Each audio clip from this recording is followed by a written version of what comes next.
நிறைய பேர் சொல்றாங்க கூடுவாங்க, ஓட்டாக மாறுமா? நான் சிம்பிளான ஒரு வார்த்தை கேட்கிறேன் சார். 12 மணி வெயில் சார். 12 மணி வெயிலு. 2 பேர் தண்ணீலே மறப்பாங்க. 12 மணி வெயிலே பொருட்படுத்தவே மாட்டாங்க.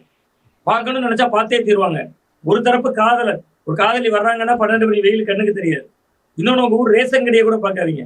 டாஸ்மாக் கடைய பாருங்க 12 மணிக்கு திறப்பாங்க. ஒரு பெருங்கூட்டம் நிப்பாங்க. அப்ப அது வந்து என்னன்னா, ஒரு உணர்வுபூர்வமான கூட்டம். நீங்க அவன குடிநோயாளின்னு நம்ம வேணா நிராகரிச்சிரலாம். பட் அவன் அவன் ஏதோ ஒரு வகையில அதோட கமிட் ஆயிட்டான். அதே மாரி தான் 12 மணி வெயிலு, 1 மணி வெயில்லாம் பார்க்காம வராங்கன்னா, அவங்க ஓட்டு போடுற கூட்டம் தான். ஜெயிக்கிற கூட்டமானா ஜெயிக்க முடியாது.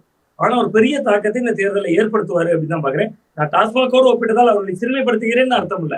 நான் வந்து அதை விளக்க முற்படுகிறேன். அவ்வளவுதான். அந்த கூட்டம் வந்து ஒரு கிட்டத்தட்ட அதை ஒரு ஒரு உணர்வார்ந்த கூட்டமா ஏதோ ஒரு வகையில அவங்க நினைக்கிறாங்க. இப்ப நீங்க அண்ணா பின்னாடி திரண்டுச்சு ஒரு கூட்டம். எம்ஜிஆர் பின்னாடி ஒரு கூட்டம் திரண்டுச்சு. கலைஞருடைய பேச்சை கேட்க திரண்டாங்க. அண்ணாவோட கொள்கைக்காக திரண்டாங்க. கலைஞருக்கு பேச்சு, அண்ணாவோட கொள்கை, எம்ஜிஆரோட குணாதிசயம்னா விஜயை பார்க்க திரளுகிறார்கள். இது ரொம்ப ஆபத்தான அரசியல்.